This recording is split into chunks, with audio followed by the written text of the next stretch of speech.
dikkati na ñii nga naan bonne rentrée ñi naan bonne santé économique bu réewum Sénégal tribune yéene kaay naan man dara ca amul rentrée ba moom rik fa sa baaraam ma ñëw waaye bonne santé de l'économie sénégalaise bi yéene kaay bi média bi naan man ma ne la am nay mbir yoo xam ne moo dijjati daal di sànni géej te xam nga ni nag dëgg du teew ñuy nataal tribune yéene kaay naan kon ministre des finances jëlal chaise toog ma xamal la ni Sénégal ma ne la def ngeen emprunt obligataire jaarale ko ci marché financier bu UEMOA lu toll ci téeméer ak ñaar fukki milliards weeru mars bee ñu génn la weeru avril ba ca topp ci wennu at wi ngeen defaat génneen emprunt loolu lépp nag ngir projet Sangomar bi ngeen def nuy génneel pétrole lépp nag tegu ci ndoddug sénégalais yi ndax ñoo cay dee daal di koy fay ñu ne déetawaay ma ne la waxtu woowu nga xam ne yéen a ngi dem di defi emprunt te ngeen naan Sénégal moom ci wàllu koom lépp baax fayal laaxu turbine yéen kaay naan leen dara baaxul lépp cher ci réew mi ñu nekk te naa la xamal yow ministre des finances ne la waxtu wa nga xam ne yéen a ngi taxaw naan Sénégal lépp faañ ci wàllu koom fii nag la njëg seeree kay dépense bi ma ne la daanaka ngir góorgóorlu matal ko waaye dana xëy daj loo xam ne mburu tëju ko daanaka ca taal ba ñu ne déeta waaye location cher ba jéggi dayoo te tafu nag ci ndoddu góorgóorlu ay facture yoo xam ne bu gën a cher sa morom nga ne billet raw dem leen xool facture courant fi mu ne dañu koo yokk ba ku yor sax facture jooye la dese ñu ne déeta waaye ndox mi ñëw doggali askan wi te koomu réew mi nee ngeen mi ngeeg bonne santé waxtu woowu ma ne la Sénégal koom gu taxaw xaalis liquidité amu fi tax ba si diirub ñaari weer ngeen dem lebi te ñàkku koppar gu taxaw daar ci kees yi moo tax ngeen dem def emprunt yi tey nag bu ngeen nee réew mi daal dox na yéeni kaay bi dee média bi naan damay laajte ban Sénégal ngeen wax du Sénégal gii nga xam ne fi la góor la di xëyee di fi gontoo te bu wàccee du yóbbu dërëm kër ga du fanaanoo dépense njàqare du ko tongal ci waxtu woo xam ne l'école baa ngi ubbee ki jafe-jafe Dakar Times naan man laataa ngay dem ci jafe-jafe ubbi gi ma xamal la ni jafe-jafe remaniement am na ci réew mi te sax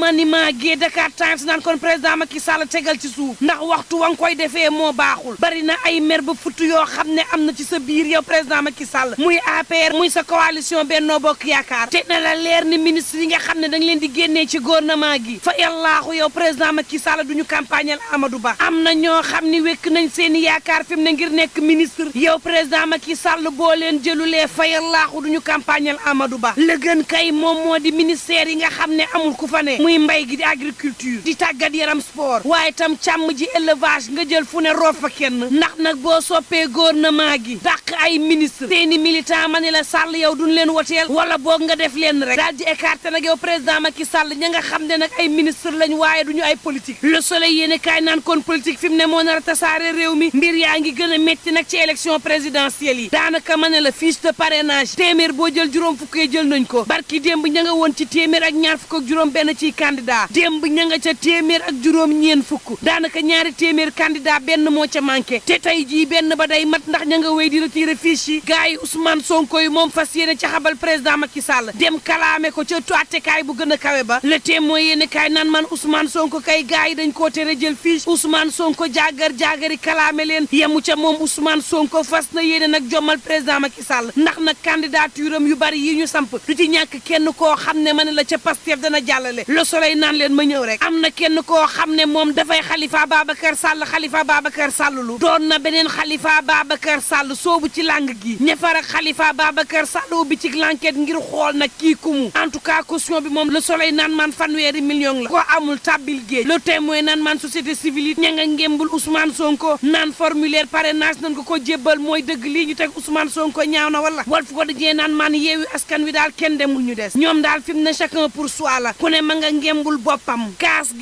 gi ma ne la ba xëcc fiche parrainage jotee ku ci nekk da nga dem ni yoon xëcc sa fiche ne ciel ak moom kenn xeexatul ndax kenn waxalatul kenn vox populi naan en tout cas présidentielle bu nar a neex wala ñaari téeméeri candidat daañu ko ëpp ci réew mi yéeni kaay bi naan man ba tey waxtu woowu moom président Macky Sall day ma nga dalal njabootam ña nga xam ni ñoo meroon moom Sall nay délégué yi ci boppam dina leen wutal ñu leen wuutu ndax mer gi lay bañ fi mu ne ci coalition tribune yéeni kaay jox kàddu Biram Mbaru Diouf coordonnateur bu mouvement action pour le développement naataange ADN di responsable Benno Bokk Yaakaar ca diwaanu Fatick di ñaax mbokku APRam yi waaye tam mbokku bennoo mi naan leen fi mu ne xëccoo geeg xiiroo ngeeg ŋaayoo gi waaye tam hésitation gi na dakk ma ni la Biram naan leen ba ñu bokkee Benno Bokk Yaakaar ngor moonu ci boole woon te ngor googee dafa war a wéy ak président Macky Sall mooy nangul kook dogalam ànd ak candidat wam bii woteel ko vox populi mel ni ku naan kon dina métti de ndax maître El Hadj Diouf ma bokkoon seen ndaje ma démb ci boppam dafa gestu moom ne leen man candidat laa te ma nga ci seen biir turbine yéen kaay waxtu woowu naan man port autonome bu Dakar Ndakaaru président Macky Sall na ci wax directeur bu ñu mën a fal terewul port boobee di dund jafe-jafe yoo xam ni maar day taali waxtu woow école a ngi ubbi jàngalekat yi manqué ba maar day taali ñu ne déetawaay ña nga xam ne ñoo fi des ak néew fas yéene jàmmaarloo nguur gi loolee nar a andi jafe-jafe ci année scolaire 2023 2024 bi yéen kaayub des médias bi naan man fi mu ne moom ca diiwaanug Matam ay téeméeri jàngalekat ni ki démb ubbiwunu ñëwuñu ca diiwaanug Louga téeméer boo jël fanweer rek ci ndongo yi amuñu extrait de naissance Biram Gueye bu sayam sa xamle ni ndoorteelu njàng mi day nar naa métti ren jii ci réewum Sénégal 24 heures yéen kaay naan man njàng mu métti ca Matam moom ñetti téeméer juróom benn fukk ak ñeent ci jàngalekat ak professeur dañ leen war a remplacer ca Sédhiou juróom benn téeméer juróom ñaar fukk ak ñett ci classe ay mbaar la ca Louga nee ñu fukk ci professeur manqué nañu juróom ci école primaire amuñu jàngalekat lu toll ci ñaari téeméer ak juróom ñett fukk ak ñeent ci classe ay mbaar la lu ëpp fukki junni ci table banc daal di fay manqué sayem si yéen kaay bi naan man njàngum ren bi xel dalu ci ndax bari na ci l'école yoo xam ne fi mu ne ndox mi nangu na ko yenn yi moom dafa daal di saxub ñax ba mel ni ay tool te ubbi teg l'école gii dafa àndut ak waxtaan moo taxit jafe-jafe am ci l'info yéen kaay naan man recteur bu UCAD ma ngay wax ñoom intellectuel daal di wax nag ci réewum Sénégal ak jafe-jafe yi nga xam ne am na ko xam le ni fitna ci wàllu politique mësta amee bu toll nii ci réewum Sénégal Vox Populi naan man en tout cas politique bi jaxasoo na candidat yi bëri nañ te réewul am na ñoo xam ne ña nga booloo ngir xeexal seenu gox ensemble pour Mbàkke dajaloo diggante Sëriñ Galas Amina doomu xalif général ba woon El Hadji Baara Mbàkke Xaadim Bamba Sarr Abdoulaye Khadlo Aliou Diouf Sëriñ Saaliw Mbay Càccoo ak Birane Fall fas yéene joyanti Mbàkke daanaka ñetti téeméeri million ma ne la jël nañ ko ci seenu gafa ngir jàppale Mbàkke googee waxtu woo turbine yéen kaay naan man en tout cas Sénégal ñi ngi ñuy dig ñong goo xam ne gisuñu ko seenuñu ko laas naan man waxtu woowu Sëriñ Muntaxa Mbàkke taxawal na ak fatwa ca Touba moom xalif général bi ne léegi ca Touba képp ku fay sampub daara wala juma da ngay xaar autorisation waaye tam supervision Touba xalif bi naan leen dootuñu nangooti kuy jàngal suñu doom lu méngoowul ak njàngaleem Sëriñ Touba waaye tam lu méngoowul ak yoonu imam Malik bi nga xam ne ca lañ tënku xalif bi naan leen ñun ay sufi lañu te ndonoog Sëriñ Touba ci boppam la ñu bëgg mu doxee ci Touba ak lu mën a mbokk yi ñu ñaan jàmm te yendoog jàmm